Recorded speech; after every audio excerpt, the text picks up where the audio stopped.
Hello students. आज हम class 7th का क्वेश्चन नंबर एक्सरसाइज 1.1 का क्वेश्चन नंबर 6 सॉल्व करेंगे। ठीक है, तो क्या कहता है क्वेश्चन नंबर 6? कहता है Maria goes 20 kilometre toward east from a point A to point B. ठीक है, एक रोड है। क्या है? रोड है। कहता है she moves 30 kilometre toward west along the same road. इसका मतलब रोड है, हमने ये मान ली ये एक रोड है, ये हमारा वेस्ट है, ये हमारा क्या है? ईस्ट है। ठीक है, हमने ये वेस्ट मान लिया, ये ईस्ट मान लिया। कहता है Maria goes 20 kilometre toward east. मान लेते हैं ये मारिया यहाँ पे खड़ी है, ये पॉइंट ए पे खड़ी है मारिया। ठीक है, यहाँ से क्या करती है? 20 किलोमीटर जाती है ईस्ट की तरफ। तो ईस्ट की तरफ जाती है, तो ये हमने यहाँ से लेके यहाँ तक ये गई 20 किलोमीटर मान लिया। ठीक है, तो ये पॉइंट बी, जहाँ तक वो 20 किलोमीटर पूरा हुआ वो हमने पॉइंट बी मान लिया। तो मारिया पॉइंट ए से गई पॉइंट बी तक कितना? 20 किलोमीटर। कहाँ की साइड में? ईस्ट की तरफ। ठीक है, फिर कहता है फ्रॉम बी से। ठीक है, she moves 30 kilometre toward along the same road.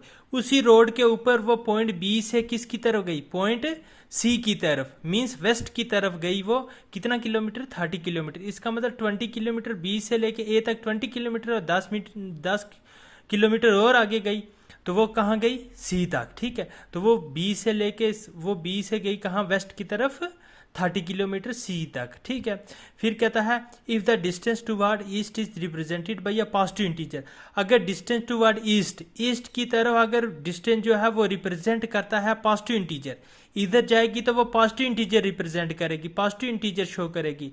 तो कहता है How will you represent the distance travel toward west? बताओ कि अगर वो वेस्ट की तरफ जाएगी तो वो इंटीजर क्या रिप्रेजेंट करेंगे? तो सीरियसली ओबियसली बात है कि अगर पॉजिटिव ईस्ट की तरफ जाएगी तो पॉजिटिव जाएगी, तो वेस्ट की तरफ जाएगी तो नेगेटिव है। ठीक है,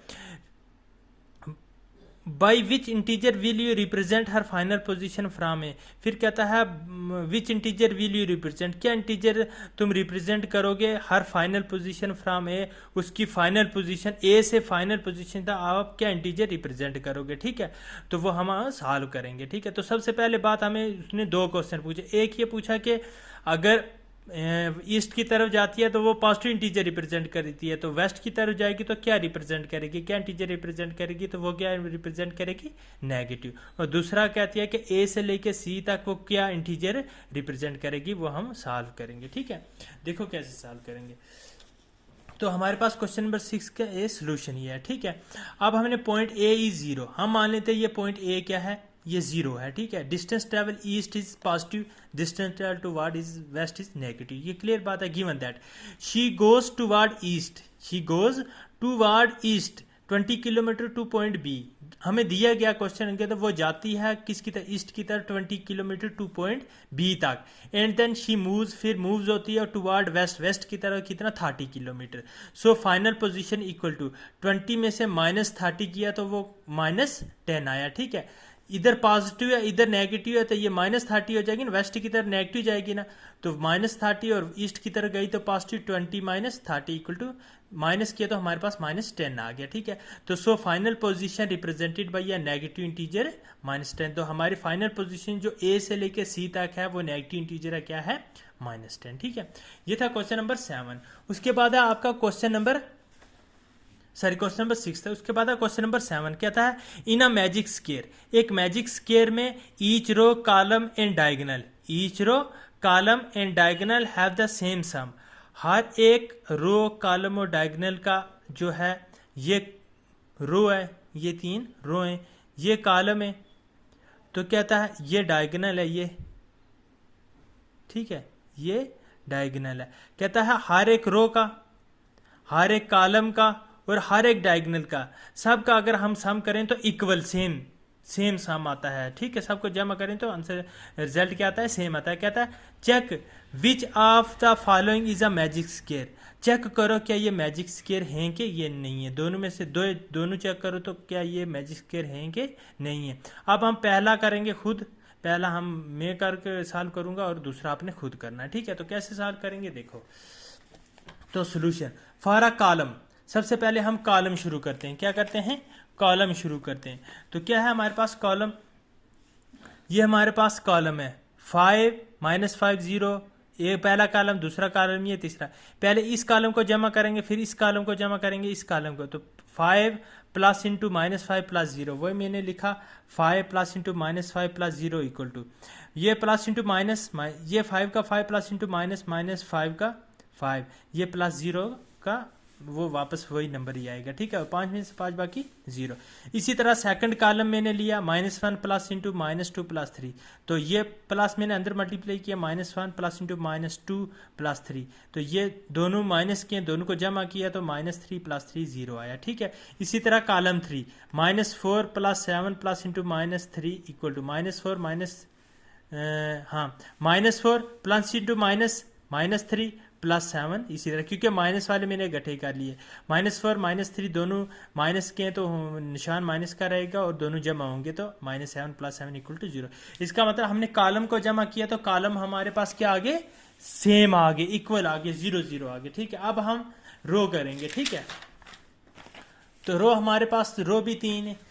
कौन कौन सी, ये वाली पहली रो, दूसरी रो और तीसरी रो। अब इन अलग अलग इन तीनों को जमा करेंगे, ठीक है। तो कैसे करेंगे, देखो 5 plus into -1 plus -4 plus into minus plus into minus, ठीक है। -1 -4 -5, ठीक है।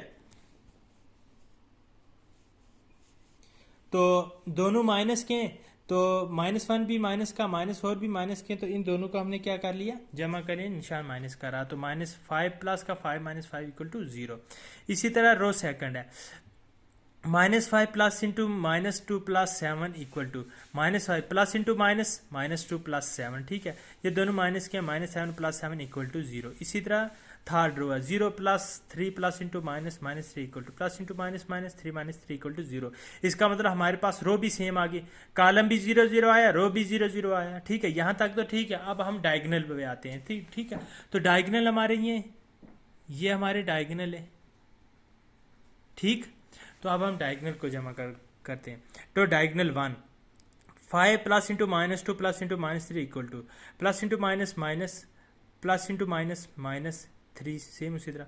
अब ये दोनों माइनस के, -5 5 0। एक डायगोनल ठीक हो गया, दूसरा diagonal 0 plus into -2 plus into -4 equal to 0 का 0 मैंने लिखा ही नहीं है, अगर इनको जमा करेंगे 0 के साथ वापस यही नंबर आएंगे, ठीक है। तो प्लस इंटू -2 प्लस इंटू -4 2 -4 दोनों माइनस के हैं तो -6 आ जाएगा। इसका मतलब रो भी सेम आई थी, कॉलम भी सेम आए थे, डायगोनल फर्स्ट भी सेम आया था, लेकिन डायगोनल सेकंड सेम नहीं आया। इसका मतलब ये 0 नहीं आया। इसका मतलब हमारे पास ये एक मैजिक स्क्वायर नहीं है। क्यों? क्योंकि हमारे पास सभी सेम आने चाहिए थे, रो भी, कॉलम भी और डायगोनल भी इक्वल आने चाहिए थे। तो डायगोनल हमारा दूसरा डायगोनल इक्वल नहीं आया, ये -6 आ गया। Since sum of diagonal 2 is not same as other, तो जो सम किया हमने डायगोनल 2 का वो सेम नहीं है, इक्वल नहीं है दूसरे के, it is not a magic square, ये मैजिक स्क्वायर नहीं है। इसी तरह आपने दूसरा मैजिक स्क्वायर आप खुद करोगे, ठीक है, सॉल्व खुद करोगे।